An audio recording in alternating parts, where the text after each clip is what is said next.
Yang Mbak Vena katanya dipaksa, Mas Ferry-nya dipaksa sama Mbak Vena, itu berarti nggak ada sama sekali ya? Iya, mengakui melakukan KDRT katanya. Mbak Vena-nya maksa gitu. Katanya sampai ngamuk juga katanya Mbak. Enggak ada maksa lah. Gimana coba cara maksa? Ada Pak Dir kriminal umum itu orang paling tinggi loh di sana setelah Kapolda. Gimana cara maksa, cara intimidasi? Ya nggak mungkin lah seorang perempuan mengintimidasi terlapor atau udah tersangka, apalagi yang meminta restoratif justice adalah dari pihak Pak Ferry. Nggak mungkin Bu Vena mengintimidasi. Gimana caranya mengintimidasi?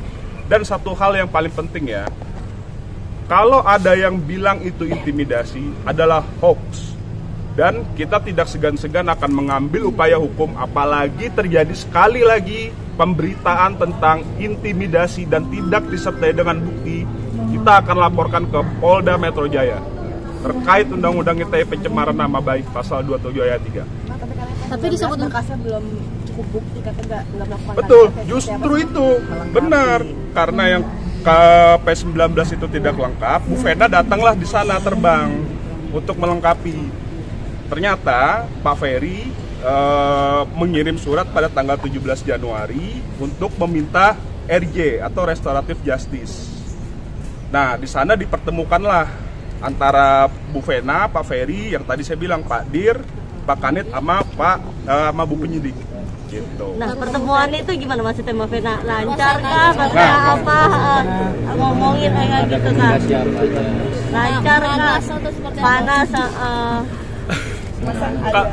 Enggak dong, kalau restoratif justice itu kan harusnya ada upaya perdamaian dari pihak tersangka atau terlapor. Tapi ini tidak ada. Ini tidak ada sama sekali. Ya, benar ya Bu? Karena yang ada di dalam adalah Bu Vena tanpa didampingi kuasa hukum. Dan pihak yang lain mengatakan bahwa seolah-olah Pak Ferry juga tidak didampingi kuasa hukum. Yang nggak boleh. Yang namanya restoratif justice atas permintaan Pak Dir sendiri tidak boleh didampingi kuasa hukum. Gitu. Berarti yang disebut memaksa untuk mengaku telah melakukan KDRT itu berarti bagaimana Bang? Bukan memaksa itu namanya. Kita ada persyaratan yang boleh di. Iya. Ada persyaratan mungkin jelasin. Iya. Persyaratan RJ itu apa? Jadi kalau misalkan restoratif justice itu adalah suatu pengakuan. Iya. Nah, di sini Bu Vena sebagai pelapor meminta langsung kepada Pak Ferry untuk mengakui bahwa dia telah KDRT. Tapi pada faktanya pada saat restoratif justice tersebut tidak mengakui perbuatan tersebut. Jadi untuk apa? Tidak mengaku tapi minta maaf ya, Bang? Nggak ada kesepakatan gitu loh, restoratif justice-nya tuh untuk apa? Gitu loh. Minta maaf tapi tidak mau mengaku perbuatan, maksudnya begitu Bang. Kan ada video minta maaf juga beredar, mungkin minta maaf tapi minta maaf Abi itu. Iya. Oh, itu kan udah lama Ya, itu, pada saat bikin laporan baru minta maaf. Gitu loh. Pada saat bertemu tidak minta maaf. Pertemuan terakhir mungkin apa sih Intinya yang mengaku. Iya, atau ada komunikasi apa Mbak Vena sama Mas Silakan. Ferry sedikit? Ya, intinya sebetulnya kalau saya sebagai perempuan ya, sebagai istri, saya sebetulnya dari awal saya memang pingin ada kesadaran ya, kesadaran dari suami saya Ferry untuk mengakui, karena mengakui itu adalah bentuk tanggung jawab. Ya, mengakui bagi saya sebagai istri adalah bentuk tanggung jawab dia. Tanggung jawab itu bukan hanya materi ya. Tanggung jawab itu bagaimana dia punya tanggung jawab keselamatan saya, harga diri saya. Itu kalau istri harga dirinya siapa yang jaga? Selain dirinya sendiri, pasti kan suami. Nah, di saat itu saya melihat bahwa permintaan dia dari tanggal 17 Januari, kemudian saya belum memenuhi, dan akhirnya alhamdulillah saya juga di tanggal 24 Februari, saya juga masih manusia biasa, saya punya hati nurani.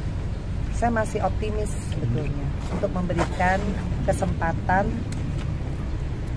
Mas Ferry ya untuk bisa, ya itu surat RJ-nya kan, ya udahlah saya coba, siapa tahu ada hidayah ya. 2 bulan sejak laporan. 2 bulan sejak laporan ada perubahan. siapa tahu ada hidayah tadi itu. Karena mengakui itu kan bentuk tanggung jawab dan kasih sayang dong.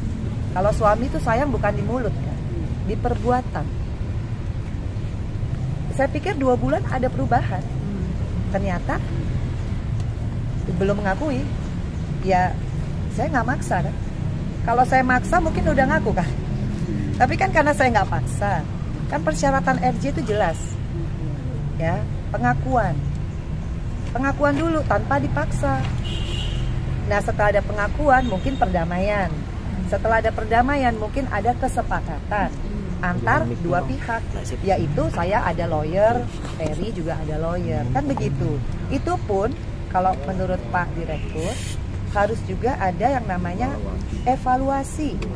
Jadi kalau evaluasinya oke, ini bagus semuanya smooth, kemudian Ferry juga berkelakuan baik, mungkin saya kan nggak tahu ya kayak apa, itu mungkin bisa. Jadi nggak serta merta. Nah begitu dijelaskan tambah menggelengkan kepala.